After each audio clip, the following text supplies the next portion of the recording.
luck is a combination of opportunity and preparedness. So when George told me about this GMIS, I was like, well, there's opportunity and I'm prepared.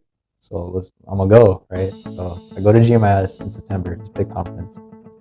Get there. It's very fast paced, extremely fast paced. They have these speed breakfast interview or speed breakfast meeting things where you talk with the representatives of Boeing, Lockheed, Raytheon, all these big aerospace defense companies. So I do that. This is in Pasadena, October. Yeah, October 10th, like roughly that weekend, like 5th or something like that. So I go to this conference, do these speed breakfast things, talk to people, give my what we call, or what George calls an elevator speech, but I also call an elevator speech too. Like, hello, my name is Richard Valadez. I'm a mechanical engineering student, California State University of Fullerton. I'm currently involved with the school's Formula Racing team. I am a member of the suspension. I'm a sub-team member, suspension sub-team member, where I do structural analysis on suspension components for various dynamic loading conditions. I'm also interning at Lisi Aerospace, where I am tasked with assisting the manufacturing engineer with any projects, and I'm looking forward to having an interview with your company. So that's like the elevator speech, right? Like 40 seconds, like roughly, like try to keep it short. And then so there's tables in a room, and they're like, okay, go to these different tables. You have 5 minutes to talk to every individual person, right? So, or like as many people as you talk to. 5 to 7 minutes. And so I talked to Boeing people, I talked to Northrop people. The Northrop people, it was very organized. There wasn't a lot of like personal conversations that went on versus the Boeing one. It was very personal. The Northrop one was like, okay, this is what we do. This is how you should apply and all this stuff. I talked to Lockheed. I didn't even get to go to the Lockheed table. So anyways, so that's the breakfast, and then they gave me a QR code. They're like, okay, scan this QR code, send your resume, send your application, and we'll do a interview, like if we choose you. So breakfast ends. I'm kind of walking around the convention center, just checking out the different booths that are there. And then Northrop, they call me because I had sent my resume and stuff. They said, hey Richard, would you like to do an interview at like 12:30? And I checked my watch, and it was like at 12 or something. And I remember checking my watch, and I only had like 15 minutes to get there. And I think it was 11:45, and the interview was at 12. And I was like, oh yeah. I was like, yeah. Like, so I was like, okay. Like, I jumped on it quick. Went to the interview. They put me with the systems engineer to interview with. And so this lady, she had a background in computer science. And I'm like, should we go to this interview? And then it went good, like just a regular, like, okay, like, have you encountered a problem? Tell me about the projects, what is formula and stuff like that.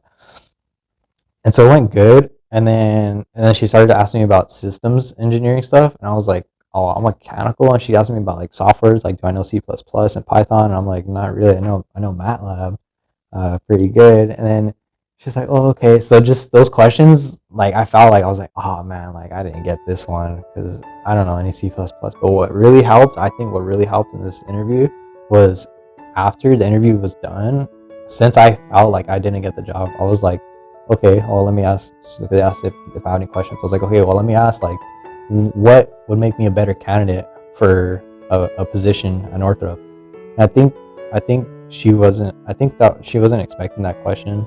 I think that question really showed her that I care to self-learn programs that are outside of mechanical engineering, and so I think that's what kind of gave her the idea that I was something I was passionate about, something I actually wanted to do, because I really wanted to become a qualified candidate, since I was like, after all these 200 emails of like, you're not qualified, you're not qualified, you're not qualified, I never knew why I was not qualified up until Northrop. When I talked to her, I was like, well, what makes me a qualified candidate, or what programs can I learn? She's like, oh, like C++, like, yeah, you can learn Python. I was like, okay, like I'll keep those in mind, and I'll go self learn, and then maybe next year I'll come back and try to get a job or something. I walked out of the interview, I was mad because I was like, dude, I did not get it. Why did they put me with the systems engineer? Like, they should have put me with the mechanical. Like, so livid.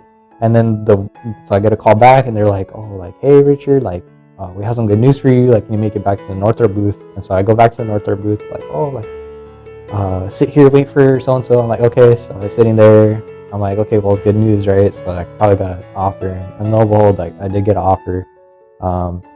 And it was for El Segundo as a manufacturing engineer, full-time entry level, and this contract is contingent upon when I graduate. And I know Northrop has some pretty cool big projects coming up. They just got this new program for the B-21, so we'll see if I could. Yeah, I don't know what the work is even going about. Like, I don't even know what projects I'm gonna work on, to be honest. But I'm excited.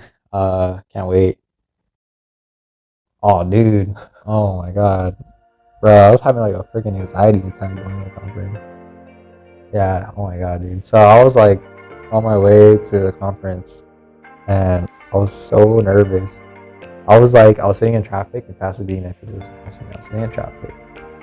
I was like, oh, dude, I feel like shit. Like I feel like crap. Like, I feel terrible.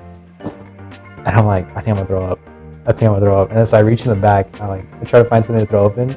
I get my beanie. I try to hurl my beanie. I'm like, oh, I'm not gonna throw my beanie because it's just gonna soak everywhere. So I reach, and then I find an Amazon bag, like in the back.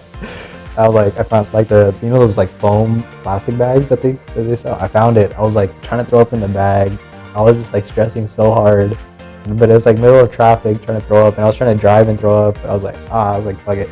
I was like, oh, screw it. Like, just throw the bag back in the bag. Like, I'll just go to the conference. I was so nervous, How did I overcome it? I just thought about like, I don't even know how I overcame it, to be honest. I guess I just thought about living on my own, being successful. That's what really helped me. See the light at the end of the tunnel was like just being so hard-headed and determined on being successful as a mechanical engineer. That's what kept driving. Yeah.